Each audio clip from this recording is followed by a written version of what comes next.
La metabólica de la ribosa 1,5-bifosfato empieza en el ciclo de Calvin.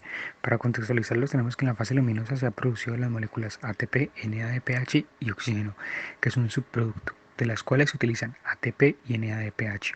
En la fase oscura del proceso fotosintético, las reacciones que se dan aquí pertenecen al ciclo de Calvin. A pesar de que eso se llama fase oscura, ocurre durante el día, aunque también puede ocurrir durante la noche.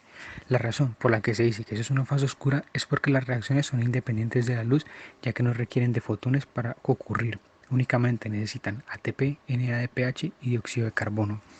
En el ciclo de Kelvin, los átomos de carbono del dióxido de carbono se fijan y se incorporan a moléculas orgánicas y se utilizan para formar azúcares de 3 carbonos. Este proceso es estimulado por el ATP y el NADPH, que provienen de las reacciones luminosas y dependen de ellos. A diferencia de las reacciones dependientes de la luz que ocurren en la membrana tirocoidal, las reacciones del ciclo de Kelvin ocurren en el estroma, espacio interior de los cloroplastos. La regeneración de esta molécula en parte se debe a que la cantidad de carbonos que se han unidos al ciclo, por ejemplo, en este caso se fijaron 3 carbonos provenientes del dióxido de carbono, de los cuales se combinan con 3 moléculas de ribosa 1,5-bifosfato con ayuda de la enzima Rubisco para formar 6 moléculas de 6,3-fosfoglicerato, las cuales con una quinasa más 6 ATPs pasan a formar 6 moléculas de 1,3-difosfoglicerato y actúan una deshidrogenasa con 6 NADPH y se generan 6 moléculas de gliceraldehído 3-fosfato, que por necesidad de la célula se isomeriza y forman 3-dihidroxicetona fosfato. Aquí el ciclo se divide en dos vías. La primera forma hexosas y la otra genera ribosa 1,5-bifosfato para volver a comenzar el ciclo.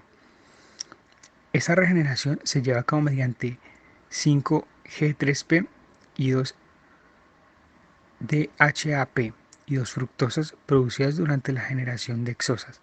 Este proceso de moléculas sufre una reorganización mediante varios productos intermedios y forman 6 moléculas de ribosa 5-fosfato. Esta necesita 3 ATP que da otro fosfato y forma mediante una quinasa 3-ribosa 1,5-bifosfato. Veámosla a fondo. La regeneración de ribosa 1,5-bifosfato comienza con las reacciones que afectan al gliceraldehído 3-fosfato. Dos moléculas de gliceraldehído 3-fosfato se isomerizan para formar 2-dihidroxiacetona fosfato. La aldolasa cataliza la condensación de una de estas moléculas de dihidroxiacetona con un tercer gliceraldehído 3-fosfato para formar fructosa 1,6-bifosfato. A continuación, esta última molécula se hidroliza por acción de la fructosa 1,6-bifosfatasa hasta fructosa 6-fosfato. Luego, la fructosa 6-fosfato se combina con una cuarta molécula de gliceraldehído 3-fosfato en una reacción catalizada por transcetolasa para formar silulosa 5-fosfato y eritrosa 4-fosfato.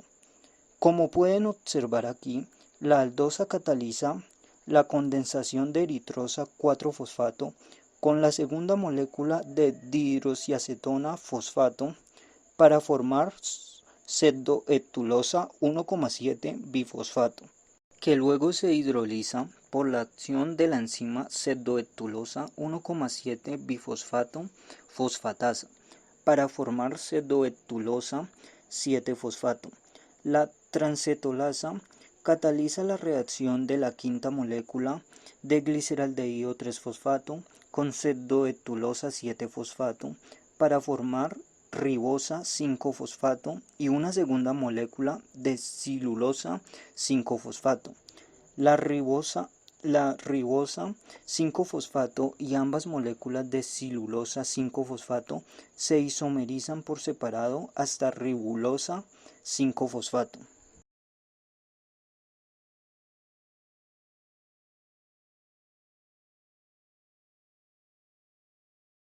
En el último paso, 3 moléculas de ribosa 5-fosfato se fosforilan a expensas de 3 moléculas de ATP por efecto de la ribosa 5-fosfato sinasa, para formar 3 moléculas de ribosa 1,5-bifosfato.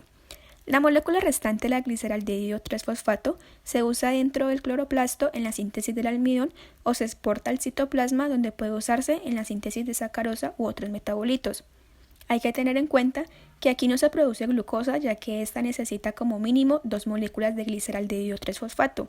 Este ciclo tendría que dar otra vuelta para obtener glucosa. O si tomamos otro ejemplo, que en vez de 3 moléculas de CO2 se fijan 6 moléculas de CO2. Y aquí sí obtendremos 2 moléculas de gliceraldehído 3-fosfato que pueden formar glucosa. Para concluir, la ribulosa 1,5 bisfosfato es fundamental para la vida en la Tierra, ya que en base a ella, los organismos autótrofos, que son la base alimenticia de nuestro planeta, fijan por un lado el CO2 de la atmósfera, convirtiéndolo en carbono orgánico usado para la fabricación de carbohidratos que posteriormente otros organismos heterótrofos utilizarán para obtener energía de ellos. Además, que también juega un papel importante en el ciclo de Calvin, y es por eso que el ciclo presenta más prioridad a su regeneración.